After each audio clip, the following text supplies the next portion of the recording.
Hi, everyone. Happy summer. Looks like we've got a few people on. My internet has been a little bit slow, so hopefully this will not be glitchy. But let's get started. We're talking all about exercise tonight. And we are going to combine Chapter 8 and Chapter 9. No worries if you did not read Chapter 9. It's a quick read and not a whole lot of extra information beyond Chapter 8, which is all about exercise. So we're really just putting those two exercise chapters together. And then that'll give us a little bit more time at the end of this year in December to kind of recap and throw a few extra little fun things in there going into the holidays for that last class together, which will be class 12 in December. All righty. So if you are new, welcome. My name is Megan Ellison. I'm a registered dietitian nutritionist. I'm also a certified diabetes care and education specialist. And this is class number 7 out of our 12-part series for the year. We're doing one a month. And I'm glad that those of you who are here, thanks for being with us, although it is like lovely outside. So hopefully you either got out earlier or you'll get out after this class today, especially since we're talking about exercise. The last class, we covered a lot of details with like eating out and then home cooking and some very specific things that you can be swapping and thinking about in the kitchen. If you have any comments on how your homework went, please feel free to put those in the Q&A, and I will try and get to those comments or questions. And here was the homework. It was a lot because we kind of combined a couple classes together. But basically, what do you want to change about your eating out, or what do you need to adjust about that potentially? Looking at portion sizes, being more mindful, assessing skills in the kitchen, and even things like equipment and layout, like just, does your kitchen layout support your health goals? Or do some things need to change there? And then thinking about setting yourself up for the week, batch prepping and cooking, and kind of experimenting with how that went. Alrighty, I'm gonna check the Q&A here. So feel free to put anything in there.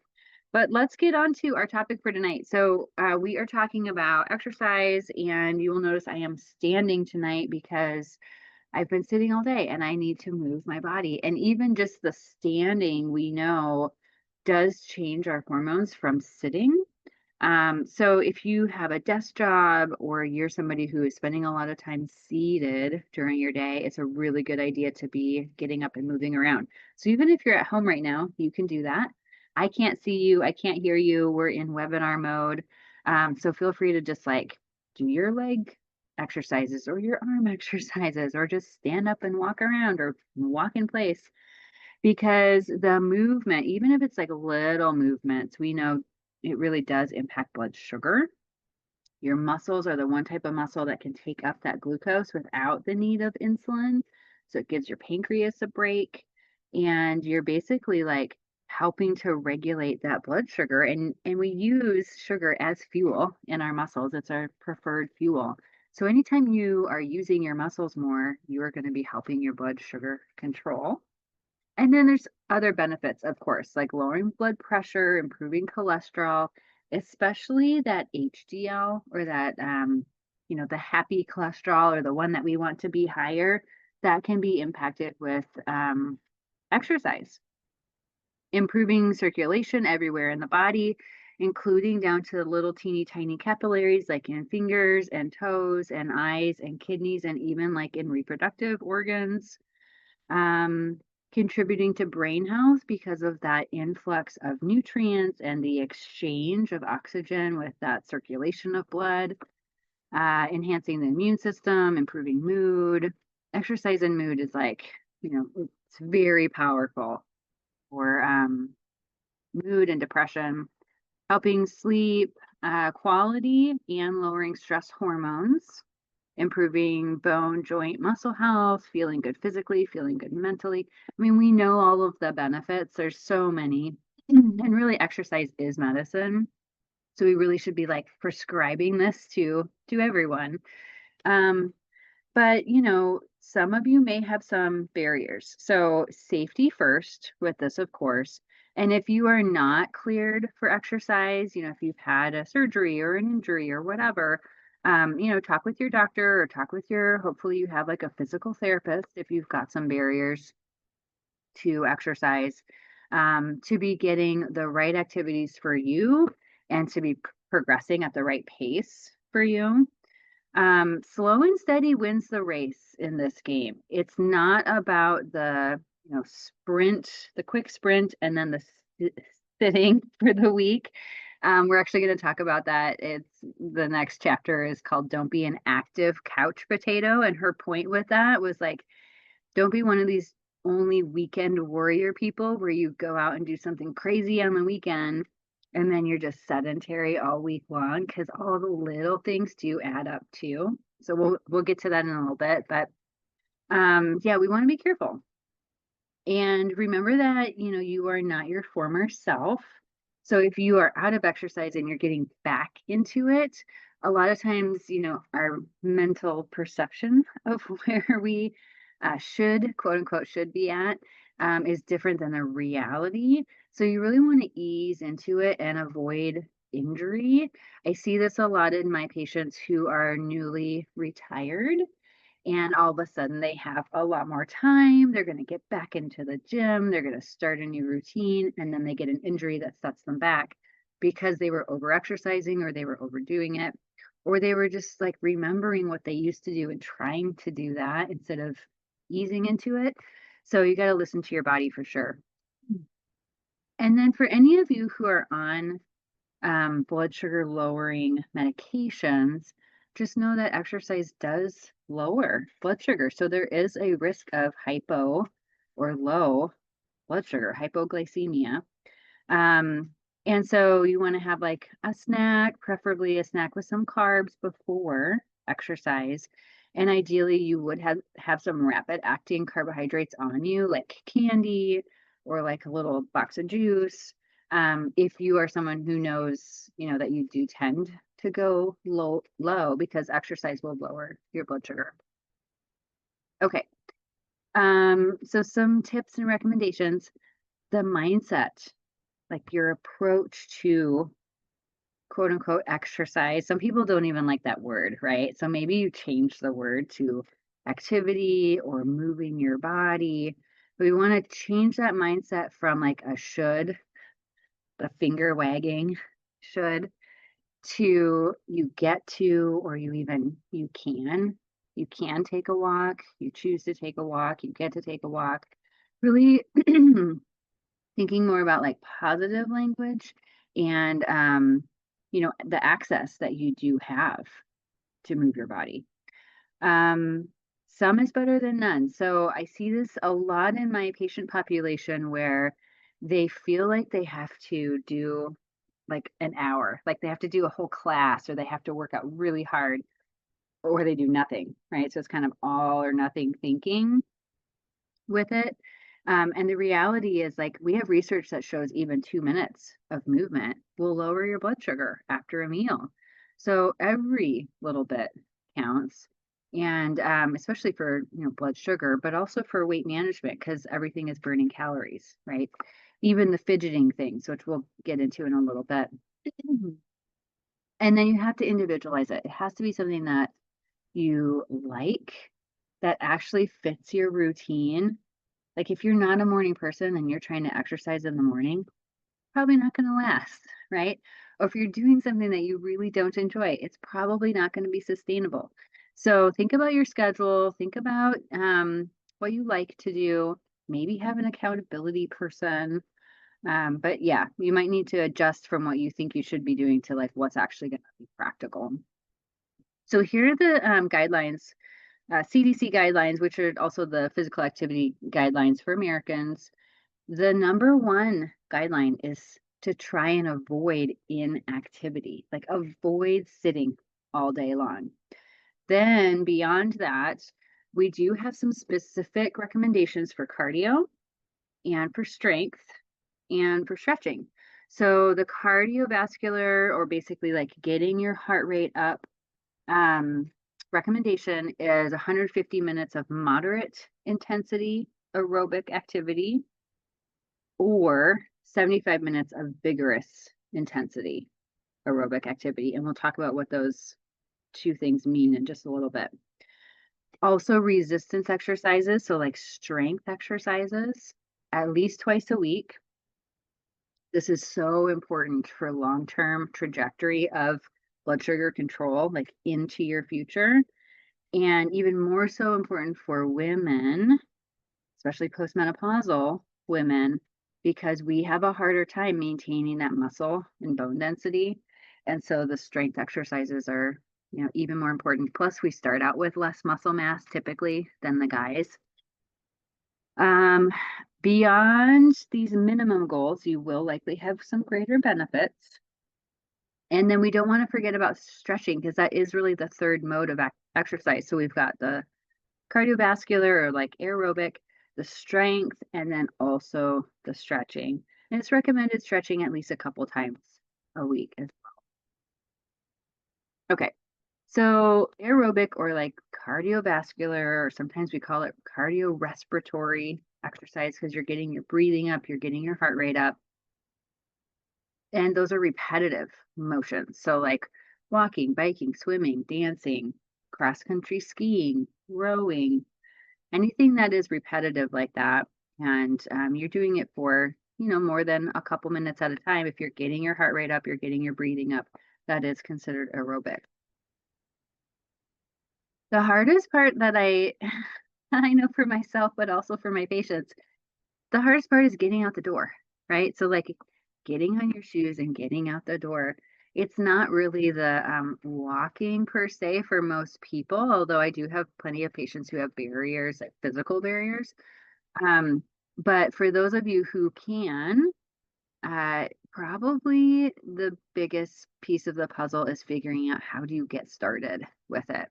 And I'm going to send you some handouts for, like, if you're not already started with an exercise routine, how you begin exercise, and some other handouts just to support you on this journey.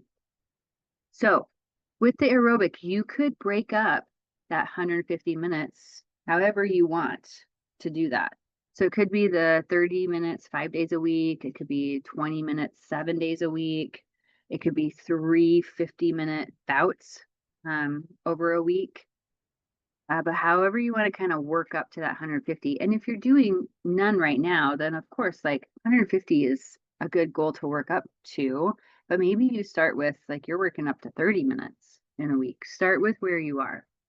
From a blood sugar sense, though, ideally, you're going to try and not skip more than 2 days in a row. And we'll talk about why that is in just a second.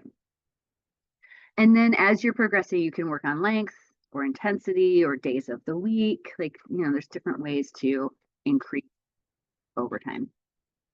Okay, activity. So we do have different heart rate zones. Now, this is a general estimate, and I'm going to send you a heart rate handout to, like, do your own calculations, but you can do this on a piece of paper right now if you want as well. There are some targeted zones that are recommended, thinking about like what is moderate versus what is vigorous intensity. So you basically take your age, 220 minus your age. That gives you what we call is like a max heart rate. Now, some really fit people can get above their max heart rate, and that's fine. Or if you are someone who has a really low heart rate in general, like, you might have a hard time getting up to your max heart rate, and that's okay as well. But generally speaking, if you're in that moderate intensity range, it's about 50 to 70% of your max heart rate, which is based off of your age. Or if you're in that vigorous intensity range, it's like 70 to 85% of your max heart rate. So this example here, like 220 minus somebody who's 40 years old, their max heart rate would be 180. 180 times 0.5, that gives you kind of that low end of the range, 90 beats per minute, up to 0.7 or 70%. It's So that 90 to 126 range for moderate. Or for the more intense range, like 126 to 153, and that's beats per minute. But if you don't want to do math, you could skip the math, that's fine. And you can just do the talk sing test. So if you are doing moderate intensity, you should be able to hold a conversation, but not like sing a song. You might get a few notes out, here or there if you've got the music going on. But you're not gonna be able to just like, hold notes. And in vigorous intensity workouts, you really shouldn't be able to have like a continuous conversation. Like you should be breathing really hard. And again, I'll send you a little sheet for that. Okay, so let's move on to strength exercises. We have some significant research and data on improving muscle mass and that lowering the risk of type 2 diabetes and even other things like cardiovascular disease compared to those, those people who did the strength exercises versus those who did not do the strength exercises. The ones who added in the strength exercises, this is from, I think it's from the Women's Health study where they looked at 35,000 women in this particular cohort. And the results are pretty dramatic. We also call this resistance exercises, and that's just because you're resisting something. It could be your own body weight. It could be an actual, like a dumbbell weight. It could be water, right? Resistance through like the pools that we have that have the river walks in them where there's some flow. It could be resistance to a band, like a resistance band. But it doesn't need to be fancy. Your own body is plenty, actually. Or maybe you're like gardening and you're resisting picking up bags of bark or bags of mulch or potting soil or whatever it is. But any sort of like resistance where you're putting strain on muscles, which also puts strain on ligaments and bones. And anytime we put strain on the body will send nutrients, basically resources, to that area to strengthen that area. So when you're doing strength exercises, a lot of times we just think about muscle, but it really is also for bones. So we need to do it for both. And it's a use it or lose it scenario. We are naturally losing somewhere around 1 to 2% on average muscle mass, basically over age 30. So, kind of have to fight against that as time marches on. But we do have research showing that even one bout of 20 minutes a week does improve strength levels in sedentary individuals. And we also have research that it's never too late or you are never too old to be able to put on muscle mass, even for people aged like 75 and above. So don't ever think that you can't start if you haven't done strength exercises before. One of the big things with strength is going at your own pace. You will see in some of the handouts I send you, it'll talk about like reps, for example, like a set is usually 10 to 15 reps or basically just times. So like if you are curling a dumbbell, each time you do that is considered a repetition. And usually a set is 10 to 15.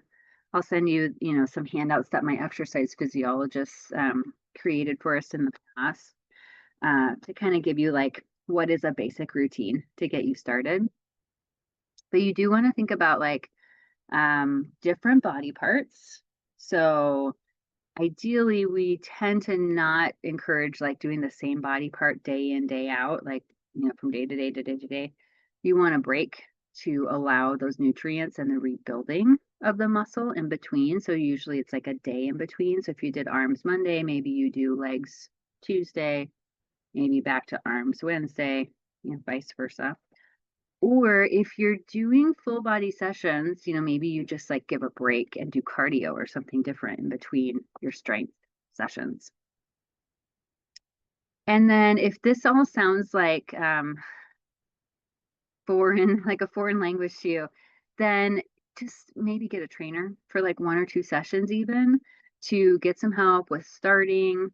to get a program, a plan put together. They should be able to give you exercises that you can actually do at home, so you don't necessarily need to go to a gym. And especially if you have any injuries or you have any, things that make you need to have some specific ergonomics, situations like I've got scoliosis. So, like, I'm a little wonky from side to side. So it's helpful to have some input on that, or if you've had a knee replacement or, whatever it is that's going on. And then progressing with this, you could add another day, you could increase the number of sets, you could increase the weight amounts, a lot of different ways to progress over time. All right, let me check the Q&A here. Okay, so Lori says my heart rate is fast normally and I'm on a beta blocker to help slow it down. Is it still okay to get it way up during exercise? Okay, so that's a great question. The beta blocker should actually help keep it down. And actually one of the that's one of the side effects for some people is it can be too low and then you don't really have the energy to exercise. So if you are feeling like really fatigued, like you just can't even like get your heart rate up to accommodate doing exercise, then I would have that discussion with your doctor, because I see a lot of my patients who are, you're in this process of making changes with your diet, maybe starting to exercise a little bit more, maybe losing a little bit of weight, and all of a sudden you can get over medicated very quickly. So if you're feeling like your heart rate is too low to exercise, or if you're having like you stand up and you're having dizziness, or you're having like fainting, or you're just fatigued all the time, I would definitely have that conversation. But you should be able to still exercise if it's dialed in. So yeah, but if you're having any struggles with that, reach out to your cardiologist or your PCP, whoever's managing that medication for you. Okay, and then the third mode of exercise, so flexibility, balance exercises. We actually have quite a good bunch of research on yoga and Tai Chi on improving blood sugar. And then stretching, there's new research out that stretching actually will improve bone density and muscle mass, which makes sense when you think about it, because when you're doing that stretching, you are putting strain in that area. So even stretching will send nutrients to that area and help improve density of muscle and bone. So even the stretching is good, doing good stuff. Plus, you are also helping to maintain your range of motion and, potentially prevent some injuries. Let me get rid of this Q&A box. The recommendation is to stretch after muscles are warm. So I remember when I was little, I had a PE teacher who would have us stretch right at the beginning, and now that is kind of old style thinking. You want to be stretching once muscles are warm. So it's nice to do a little bit of like cardio or a walk or something like that. Get your muscles warm, and then, or at the end of a workout, do your stretching then. And you want to be, stretching to slight discomfort, but not pain. If anything's painful, it's too much. Ideally, you'd be able to hold that stretch for like 30 seconds, maybe a little longer if you're trying to do a really deep stretch, and then repeating that a couple times. And aim to stretch at least twice a week. Okie dokie. So one of the acronyms for how you develop a routine or how you kind of set goals around exercise is FIT. So FITT. This stands for frequency. So like, how often are you going to do it? Intensity, what's your kind of rate going to be? Like, is it going to be an intense 30 minutes, or is it going to be a leisurely walk for an hour? So intensity, time, how long are you going to take, and then what kind of exercise you're doing. And that'll be one of your goals for this next month, is to develop your own fit goals. And this is basically in lieu of creating a SMART goal for exercise. So we've looked at SMART goals in the past, but basically like specific, measurable, achievable, relevant to your big picture goal, and with a time frame on it. I like fit for exercise better. Okay, some strategies and tips. And if you have any strategies and tips, please put them in the Q&A as well. Definitely you want to make it fun. You will not stick with it if you hate it. I just started ballroom dancing this past fall, and I'm so enjoying it because I danced as a kid, and it's been a lot of fun, and it's motivating me to like, do my exercise in other areas as well, because I want to be better when I go to my dance classes. And it's social, which is kind of fun too.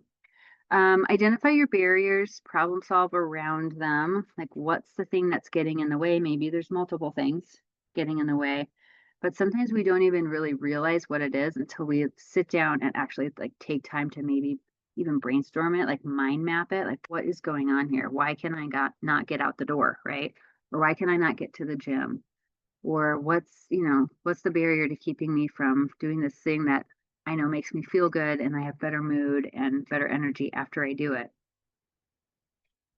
And then we do want to start small and set low expectations so that you actually can like meet those small goals.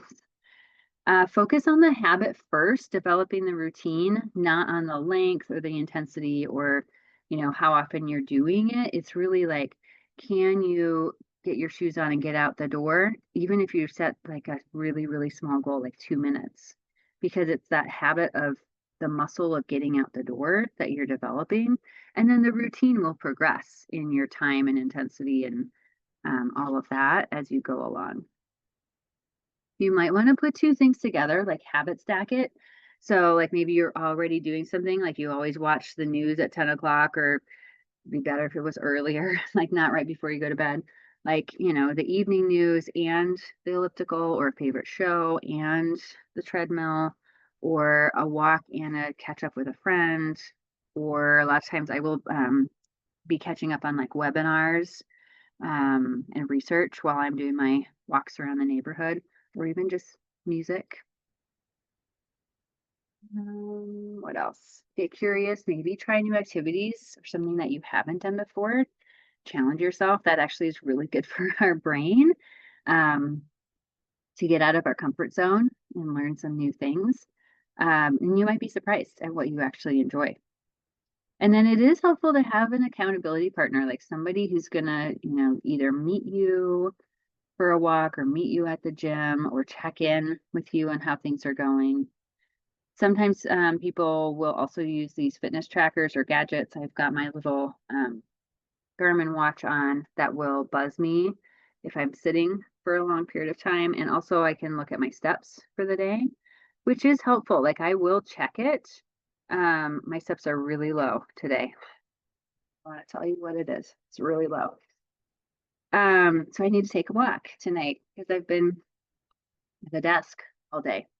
So the awareness piece, if that is helpful to like kind of see what's going on, for a lot of my patients, the trackers have been really helpful. So if any of you have experience with that, go ahead and share your experience. That would be helpful. Anybody else? Okay, so that is chapter number 8.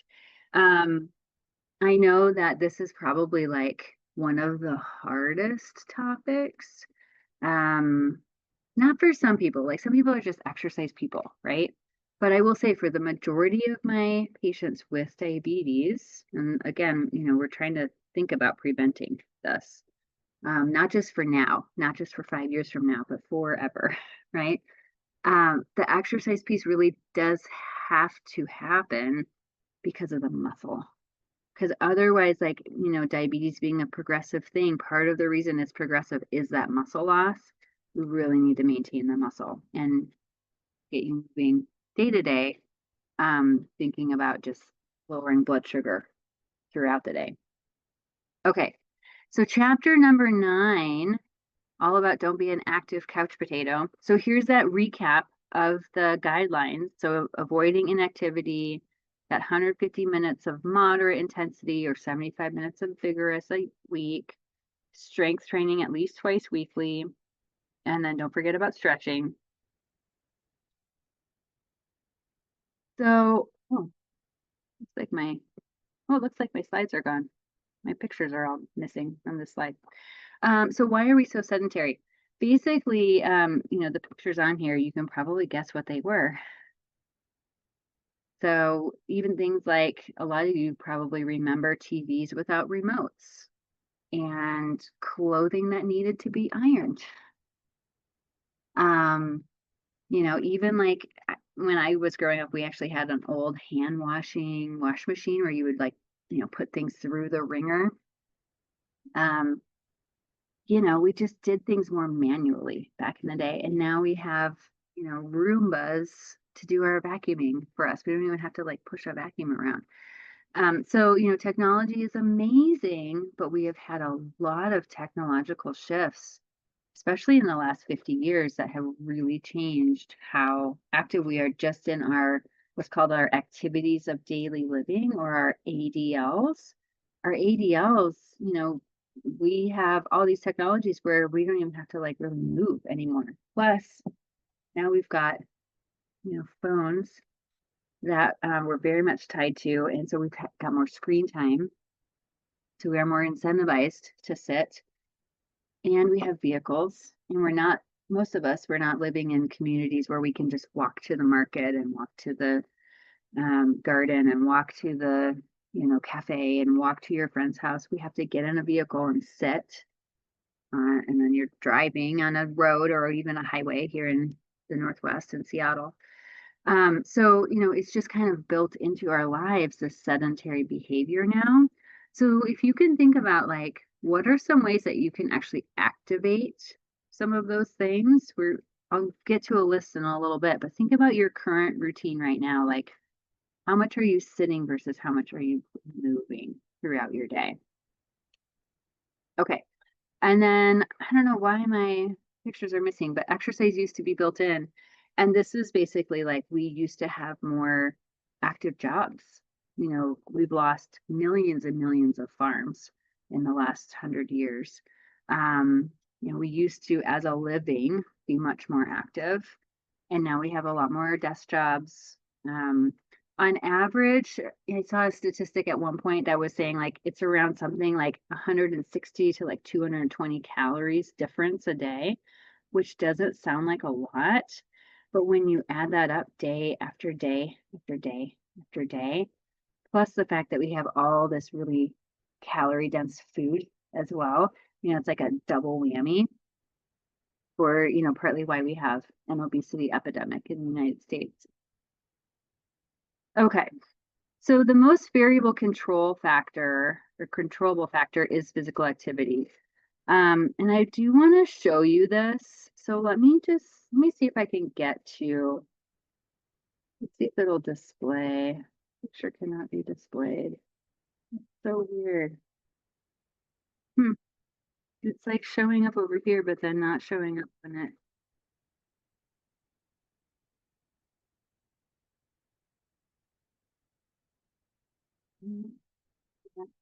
it. Okay. Um, Basically, this saving this one. How I'll show you this is, let me find it another way. I'm going to stop share for just a sec because I want you to see this graph. It is kind of powerful to actually see it as a visual.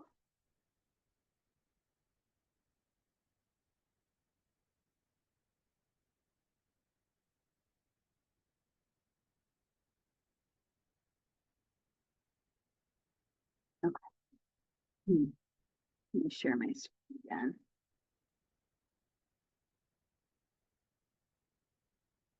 Okay, so this visual of kind of like, where is our energy going?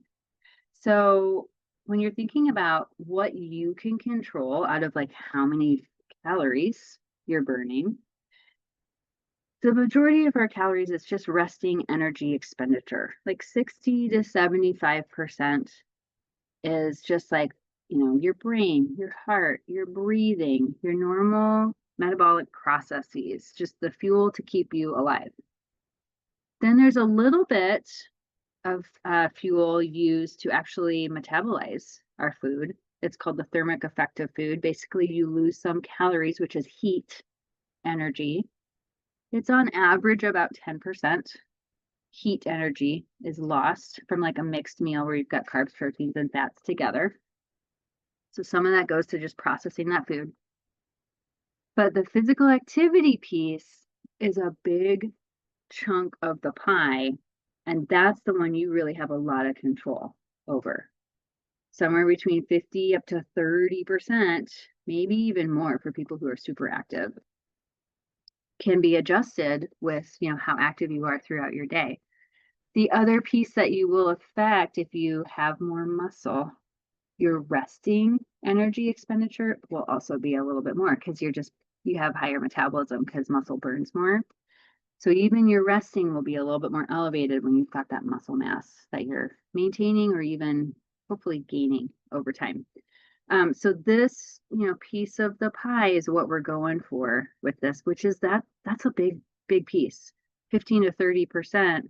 And it also means that you get a little bit more wiggle room with the food side of things when you are being active. So if you're finding that, it's really hard controlling portions or carbs or like, what you're choosing, and you really want to be able to put in the things maybe that you're missing, but that they raise your blood sugar a little bit more. Exercise is a way to be able to do that and have more wiggle room with still controlling your blood glucose really well. Okay, let me get back to this one. Okay, so neat energy expenditure. So I mentioned fidgeting earlier. Oh, so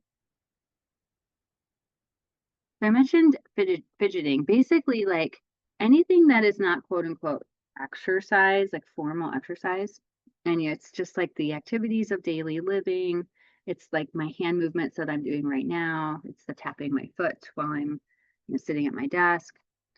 That's all considered non-exercise activity thermogenesis, meaning you are burning calories during all of those little movements. It's not as much as exercise, but we do know that it does add up. So lean individuals do tend to be fidgeters, actually.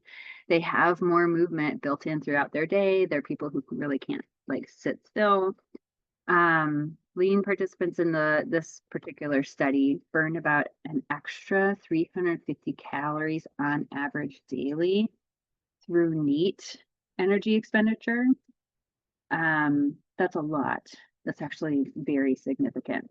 So all these little things like standing instead of sitting, taking the stairs instead of the elevator, going to get your salad from the garden, um, walking around to turn off devices, going to get the mail, walking the dog, doing your house chores, playing an instrument, all of those little things, vacuuming. Oh my gosh, you can, get a lot of neat energy expenditure with like, um, gusto in your vacuuming or dusting or whatever it is. So don't feel like it doesn't count because from a blood sugar and a metabolism sense, it really does count. So the more that you can build in some of that like neat energy expenditure or basically activate your daily life, that is going to make a difference over the long haul. And this is really like, beyond body weight. I mean, we know that there are some detriments with like extra fat mass and how that has some endocrine function, including increasing insulin resistance, which we talked about way back at the very first class. So, but even beyond like any changes in body weight, we do know that, the movement helps these other things. So lowering blood pressure and heart disease and even cancer risk. It changes our hormones when we're moving versus sitting. Yeah, it's just really, really important. Okay. I will say something about these last two bullet points. So less muscle utilization and uptake of sugar long term So if you are not moving your muscles with the sitting, and I know I've mentioned this a couple times in the previous classes, I want to say it again, or for those of you who are new. If you're just starting out and you're like, when do I move? Move after the meal. Because your blood sugar is on the way up after eating, which is normal for it to go up from food. That's fine. But you want to be moving so that you're basically sensitizing your muscles to take up that glucose out of your bloodstream, put it into the muscle. We're going to use it for fuel, and you're going to basically lower those spikes, which will help you lower your A1C faster. Because most of you, where you're at in this like pre-diabetes range, your spikes are coming from after meals. It's not just like you're staying high all the time. It's like, the post, we call it postprandial or post meal blood sugar spikes. That's the time to move, even if it's like, 5 wall push ups, 10 squats, or whatever it is. Do it after the meal. And then long term, we're looking at, gaining muscle so that long term you just have better utilization of glucose into your future. Okay, so you might need some movement awareness. Like I've got my little counter on my wrist that keeps me honest. So you might need a step counter, a smartwatch. Actually, all the smartphones these days have counters in them as well. If you don't want to go buy a separate thing, like if you have a smartphone, you can use your health app in your smartphone. In your book, there is an inactivity record to kind of get awareness of what's going on with your day. So you're writing down what's happening throughout your day and seeing like, okay, how much are you sitting versus how much you're moving? That can be very eye-opening. And if you're someone like me who actually has a desk job, one really great kind of goal is to move 3 minutes for every 30 minutes of sitting. So if you've been sitting for like an hour, like a lot of my sessions are an hour long, if I sit for an hour, I got to move for 6 minutes to help with the hormones and just get my circulation going and all of that after that time frame. So 3 for every 30 is a good rule of thumb.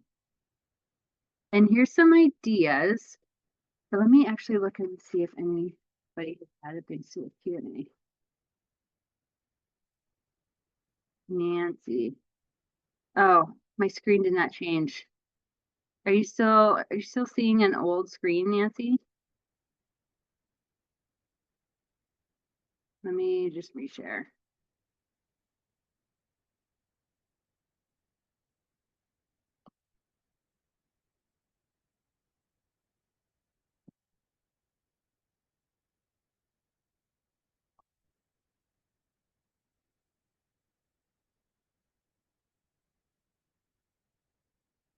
Okay, so here's what you missed. Needs energy, benefits beyond body weight, getting some awareness with your movement, 3 minutes per 30. And then here are some ideas of ways to be a little bit more active through your day. So if you're at home, maybe taking calls standing or doing meetings standing or do walking meetings is even better. Really get your circulation going, get your thinking going as well. When you get up to do a break or like use the restroom, do an extra lap or take the stairs or do some wall push-ups if it's clean. If you find a clean wall, actually taking your breaks. This is a big thing that I see with a lot of my patients. They're just like working through their breaks and their lunch and just sitting. Please take your breaks. You will be more productive, I promise you, for taking your breaks. You'll be a healthier human. You'll be a happier human. You'll be better for the company even that you're working for. Walking after lunch, taking the stairs. I've mentioned wall push-ups several times because they're so easy. Put movement on your to-do list. If you're someone who likes to really check things off the list, it might need to get on the list in the first place so you can check it off. Do the parking further away thing, getting a standing transition desk. That can be really helpful. At home, you can do some active relaxation things. So instead of just like reading, you could read and do a pedal, like a seated pedal bike. Or you could, have some more hobbies that are a little bit more movement oriented, like gardening. Combining your TV time with your stretching or with your strength exercises. Using commercials. For a while, we didn't have commercials with the whole like Netflix thing, and now the commercials are back, so we have to watch them anyway. So commercials are back. You've got like 30 seconds to like, a minute to clean the house, to get up off the couch, to go do something active, and then come back.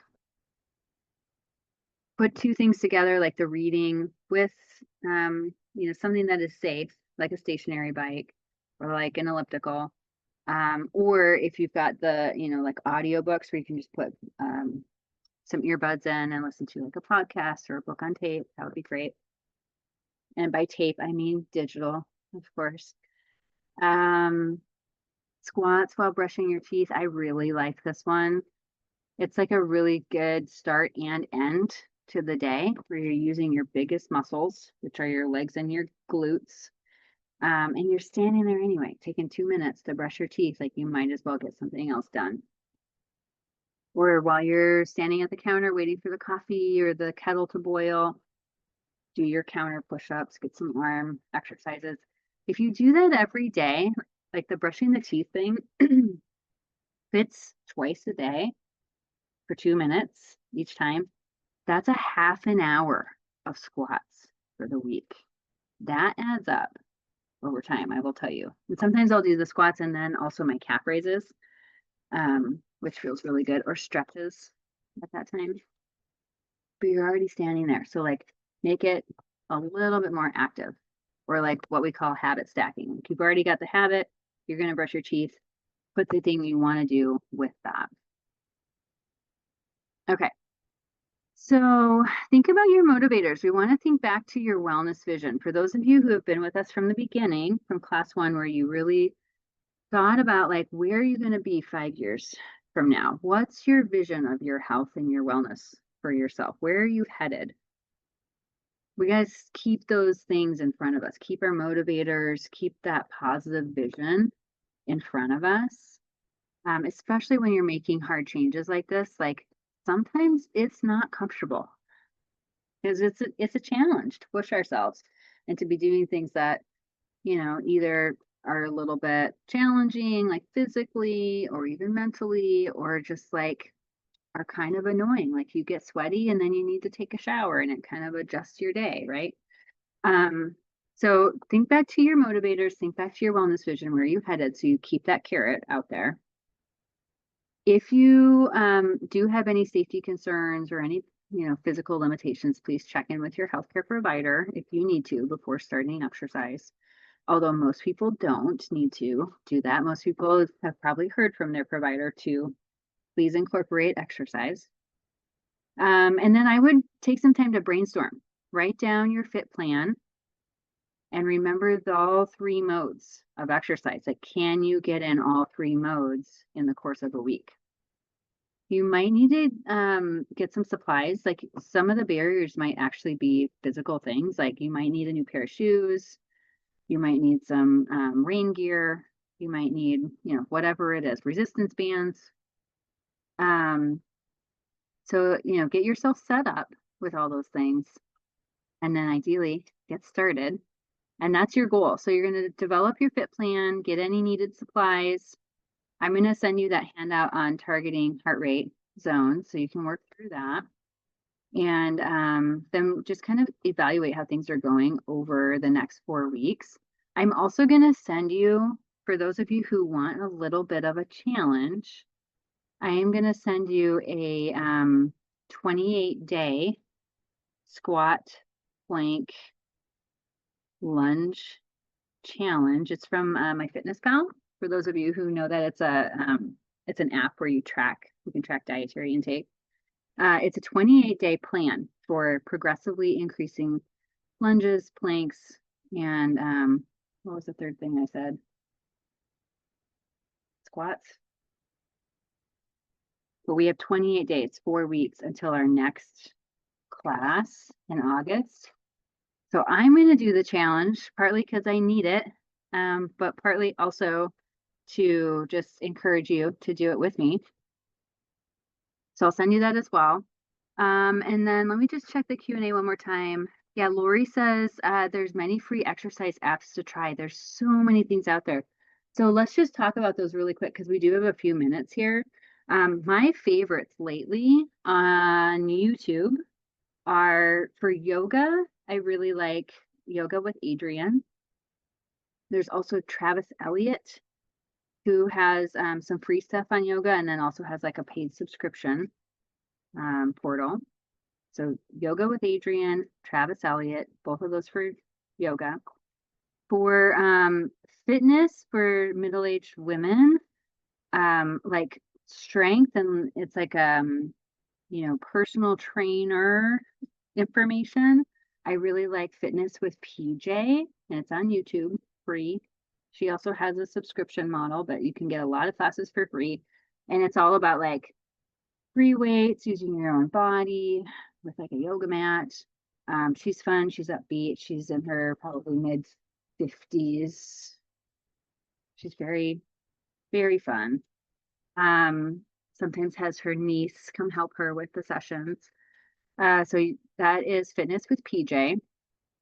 If you are just starting out and you just need like to move your body, like walking with Rick is really fun on YouTube. He does like a countdown thing where you can or actually like a count up, like you're seeing your steps on the screen if you're keeping up with him, with really fun music and this amazing background. He's like at a waterfront somewhere. I think it's Australia. So that's fun because it's just like super basic, but you're just in your living room, just like moving, right? Let me think if I have any other favorites. Those are my current favorites. So that's YouTube. And then for apps, I don't know if anybody wants to put in some ideas with apps. I like the Leap fitness app. They have a free version just for thinking about like ramping up in calisthenics over like a 30-day period. So if you're trying to work on, core strength, there's, different programs for different parts of the body. So you could pick core, for example, and it'll give you different exercises that will balance the, the abs with the back, and it'll ramp you up slowly over time. So that's called Leap Fitness. That's a free one out there. Nancy says, I find it hard to find plans for women in their 60s. Yeah, so women in their 60s, check out Fitness with PJ. And then does anybody else have other input or apps that you're using? A lot of people with, the smart watches will use, like if you've got an Apple Watch, you're using that to close your rings. I've got Garmin. So I have some, different apps that I use with my phone or with my watch and my phone. But if that's, helpful to you, use the technology. If you've got it, or ask, your friends what they're using and see what sounds like it'll be a good fit for you. Okay, Lori says, here's some examples from her. Just Fit, Lazy Fit. Somebody else just mentioned this. One of my patients just mentioned this to me today. I don't know Lazy Fit, but this is the second time I've heard this today. So now I'm going to have to check it out. And Bend. Okay, so there's some good suggestions. Well, I will look forward to hearing how your month of working on your exercise plan went. And you should be getting the slides, the recording, and those handouts from Christina probably tomorrow because I've already sent them over to her. And yeah, then we'll meet first Monday of August, which I believe is the 4th. Same time, same place. So have a great month, everybody. Thanks for being here. Thanks for your input, and good luck.